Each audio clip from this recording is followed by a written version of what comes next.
नमस्कार मैत्रिणींनो. रवा आणि नारळाचे लाडू पाकात घातले की लाडू कडक होतील की काय अशी भीती वाटते का? मग आजची रेसिपी तुमच्यासाठी. ही रेसिपी नक्की करून बघा. लाडू इतके मऊ, खुसखुशीत आणि चवीला अप्रतिम होतात की अगदी दुसऱ्या दिवशीही परफेक्ट राहतात. जोपर्यंत संपत नाही तोपर्यंत ॲज इट इज राहतात. आणि सगळ्यात महत्त्वाचं म्हणजे पाकाचं परफेक्ट प्रमाण. एक छोटीशी ट्रिक अगदी सोप्या पद्धतीने सांगणार आहे. चला तर मग साहित्य बघूया. ह्यासाठी 2 वाटी रवा, 1.5 वाटी साखर, विलायची पावडर, 1 वाटी नारळाचा चव आणि 1 वाटी तूप घेतलेलं आहे. आता एक जाड बेसची कढई घ्यायची. शक्यतोवर जाड बेसचीच कढई वापरायची म्हणजे रवा छान भाजला जातो.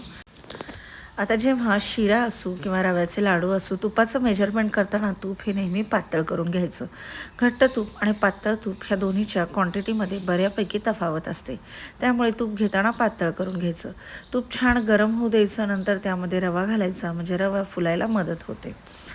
आता तूप छान गरम झालं आहे, तुम्ही बघू शकता. रवा देखील अगदी मस्त यामध्ये फुलल्या गेला आहे. आता जोपर्यंत ह्याचा थोडासा रंग बदलत नाही तोपर्यंत हा रवा भाजून घ्यायचा. तर 1 वाटी तुपामधलं इथे आपण अर्धी वाटी तूप घातलेलं आहे. एकदम तूप घालायचं नाही, त्यामुळे रवा कोरडा होऊ शकतो. त्यामुळे 2 टप्प्यामध्ये यामध्ये आपल्याला तूप घालून घ्यायचं आहे.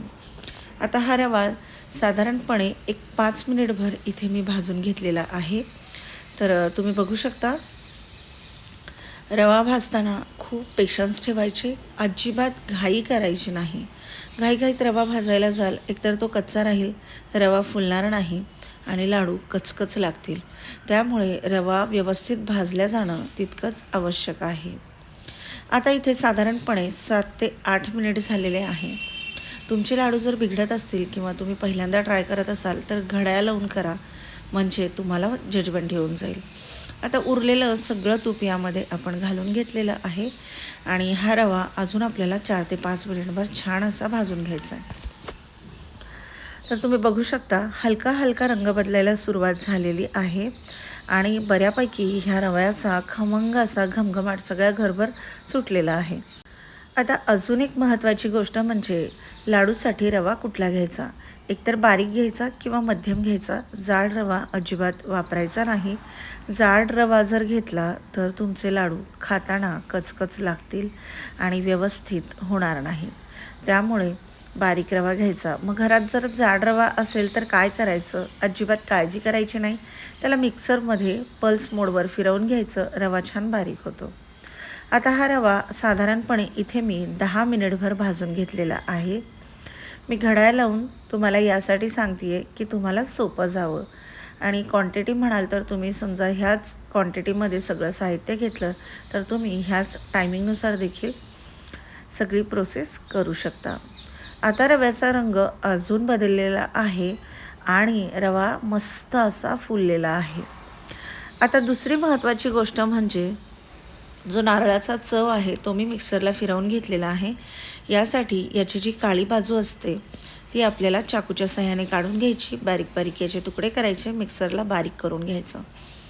तुम्ही जर ते काळी बाजू काढली नाही तर लाडवाला थोडासा काळपट कलर येऊ शकतो. त्यामुळे ही स्टेप नक्की फॉलो करा आणि अजिबात स्किप करू नका. आता परफेक्शन जर पाहिजे असेल तर प्रत्येक गोष्ट आपल्याला व्यवस्थित करायलाच हवी. आता यामध्ये ओल्या नारळाचा चव घातल्यानंतर आपल्याला हे साधारणपणे 5 ते 6 मिनिटभर भाजून घ्यायचं आहे. कारण ओल्या नारळाच्या चवामुळे लाडू खराब होऊ शकतात. याला खवट वास येऊ शकतो. त्यामुळे ओल्या नारळाचा चव देखील भाजणं तितकंच महत्त्वाचं आहे. तुम्ही जर हे नारळ प्रॉपर भाजलं नाही तर लाडू 2 दिवसातच खराब होतील. त्याला बुरशी लागेल. त्यामुळे नारळ देखील भाजून घेणं तेवढंच आवश्यक आहे. मैत्रिणींनो, तुम्ही जर ह्या पद्धतीने लाडू बनवले तर तुमचे लाडू अजिबातच बिघडणार नाही. पाक करताना देखील मी स्टेप बाय स्टेप तुम्हाला सांगितलेलं आहे. त्यामुळे पाक बिघडणार नाही. 2च गोष्टी होतात. एकतर पाक खूप ढिला राहतो किंवा खूप जास्त कडक होतो. ढिला झाला तर लाडू वळत नाही. कडक झाला तर लाडू इतके कडक होतात की अगदी तुम्हाला खलबत्त्यामध्ये फोडावे लागतात. तर अशी कुठलीही गोष्ट आपल्याकडे अजिबात होणार नाही आहे. आता यामध्ये सुकामेवा म्हणजे ड्रायफ्रूट्स घालून घ्यायचेत. इथे मी काजू बदामचे काप घालून घेतलेले आहेत. तुमच्या आवडीप्रमाणे तुम्ही कुठलेही ड्रायफ्रूट्स यामध्ये ॲड करू शकता. ह्यामुळे काय होईल, रव्यासोबत ड्रायफ्रूट देखील व्यवस्थित भाजल्या जातील आणि त्याचा क्रंच अजून खायला मस्त लागेल. आता साधारणपणे मला 16 ते 17 मिनिट झालेले आहे जेव्हापासून आपण रवा भाजायला स्टार्ट केले. ऑलमोस्ट पूर्ण प्रोसेस झाली आहे. रवा भाजलेली कढई साईडला ठेवायची, दुसरी कढई घ्यायची, त्यामध्ये 1.5 वाटी साखर घालून घ्यायची आणि साखर भिजेल इतकं पाणी यामध्ये आपल्याला ॲड करायचं आहे. आता मैत्रिणींनो, ही जी प्रोसेस आहे ही खूप सोप्या पद्धतीने करायची असेल तर गॅसची फ्लेम आपल्याला लो टू मीडियम ठेवायची आहे. जोपर्यंत साखर वितळत नाही तोपर्यंत सतत असंच हा पाक आपल्याला हलवत राहायचं आहे. ह्यामुळे काय होतं, पाकाला अगदी प्रॉपर अशी कन्सिस्टन्सी येते. पाक बनवताना देखील अजिबात घाई करायची नाही. हाय फ्लेमवर पाक कधीही बनवायचा नाही. शुगर क्रिस्टल तयार होण्याचे चान्सेस असतात. पाक खूप कडक होतो आणि लाडू देखील कडक होतील. त्यामुळे लो टू मीडियम हीटवरच आपल्याला ही प्रोसेस करायची. तर पहिली स्टेप आहे की साखरेला पाणी किती घ्यायचं, साखर भिजेल एवढंच घ्यायचं. पाक बनवताना गॅसची फ्लेम लो टू मीडियम हीटवर ठेवायची. आता साधारणपणे 5 ते 6 मिनटानंतर आपण ताटलीत घालून ठेवला आहे. आताशी साखर फक्त विरघळलेली आहे, पाक अजून झालेला नाही. ताटलीमध्ये टाकायचं आणि 2 बोटाच्या मध्ये घेऊन तार कशी येते ते चेक करायचं. परत एकदा असं साईडनी चमचा फिरवून व्यवस्थित असं मिक्स करत राहायचं आहे. ह्या पद्धतीने पाक बनवला तर अजिबातच बिघडणार नाही. आता मला इथे साधारणपणे 7 ते 8 मिनिट झालेले आहे. परत एकदा त्याच प्लेटमध्ये थोडासा पाक टाकायचा, चेक करायचं. पाकाचे असे ओघळ कडेला जायला लागले, पाक पसरायला लागला की समजून घ्यायचं अजूनही पाक झालेला नाही. आता तिसरी ट्रिक म्हणजे जेव्हा पाकाला अशी पांढऱ्या कलरचे बुडबुडे यायला सुरुवात होते तेव्हा समजून घ्यायचं पक्की पाक होत आलेला आहे. आणि जेव्हा तुम्ही प्लेटमध्ये पाकाचा एक थेंब टाकाल आणि तो पाकाचा थेंब जर तिथे स्टेबल राहिला, अजिबात हलला नाही, तर समजून घ्यायचं पाक परफेक्ट असा तयार झालेला आहे. तर आता आपला पाक ऑलमोस्ट झालेला आहे. मी तुम्हाला प्लेटमध्ये काढून दाखवणार आहे. तर आता तुम्ही बघा, आपण इथे डॉट दिला आहे आणि तो डॉट ॲज इट इज राहिलेला आहे. अजिबात हा पाक कुठे सरकलेला नाही. आता 2 बोटाच्या मध्ये घेऊन तुम्ही बघू शकता, याला छान अशी तार आलेली आहे. हा झाला आपला एकतारी पाक. आता गॅसची फ्लेम मी बंद केली आहे आणि जो भाजून घेतलेला रवा आहे त्याच कढईमध्ये हा पाक आपल्याला ओतून घ्यायचा आहे.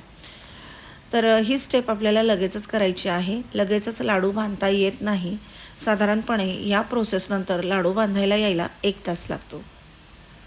आता ह्यामध्ये पाक घालून घ्यायचा, थोडेसे बेदाणे घालायचे आणि सगळ्यात शेवटी वेलची पावडर आता इथे घालून घेणार आहोत. सगळं व्यवस्थित मिक्स करायचं. आता जरी हे मिश्रण तुम्हाला खिरीसारखं खूप पातळ वाटत असेल तरी देखील पॅनिक व्हायचं नाही, घाबरून जायचं नाही. जसा जसा वेळ जातो तसं तसं हे मिश्रण छान घट्टसर व्हायला सुरुवात होते आणि लाडू अगदी प्रॉपर असे वळल्या जातात. सगळ्यात पहिलं टार्गेट असतं ते म्हणजे रवा भाजणं आणि दुसरं आहे ते म्हणजे पाक परफेक्ट होणं. आता यामध्ये मी बदाम घातलेले आहेत, काजू घातलेले आहेत आणि वेलची पावडर घातलेली आहे. थोडेसे बेदाणे देखील यामध्ये तुम्ही घालू शकता. आता याला झाकण ठेवायचं आणि साधारणपणे 1 तासानंतर हे लाडू बांधायला येतात. तर काय अधूनमधून 15 मिनटं झाले की झाकण काढायचं, परत चमच्याच्या साह्याने हे असं खालीवर करून व्यवस्थित मिक्स करून घ्यायचं आहे. ह्यामुळे काय होतं, लाडू कधी वळायला येतात साधारणपणे आपल्याला अंदाज येऊन जातो. तर 1 तासामध्ये मी साधारणपणे 4 वेळेस हे असं मिक्स केलेलं आहे. आता काय करायचं, हे खूप घट्टसर होण्याची वाट नाही बघायची. लाडू वळण्यासारखे झाले की लगेचच आपण याचे लाडू बांधायला घेणार आहोत. आता बरोबर 1 तास आणि वर 10 मिनिट झालेले आहेत आणि आता तुम्ही बघू शकता लाडू मस्त असे वळले जातात. एका हाताने तुम्ही लाडू वळू शकता. तर ह्या पद्धतीने मी इथे गोलाकारामध्ये लाडू वळून घेते. लाडू वळून झाला की तो असा हातावर थोडासा खालीवर असा फिरवून घ्यायचा. अगदी परफेक्ट असा गोलाकार येतो. आणि त्यानंतर वरून तुम्ही याला बदाम, काजू किंवा बेदाणे तुमच्या आवडीप्रमाणे जे हवं आहे ते लावून घ्यायचं. आणि तुम्ही बघू शकता अतिशय मस्त गोलाकारामध्ये हे लाडू इथे मी बनवून घेतलेले आहेत. ह्याच पद्धतीने सगळे लाडू वळून घ्यायचे आहेत. आणि आता तुम्ही बघू शकता अतिशय मौसूद जिभेवर ठेवताच विरघळणारे लाडू इथे बनवून झालेले आहेत।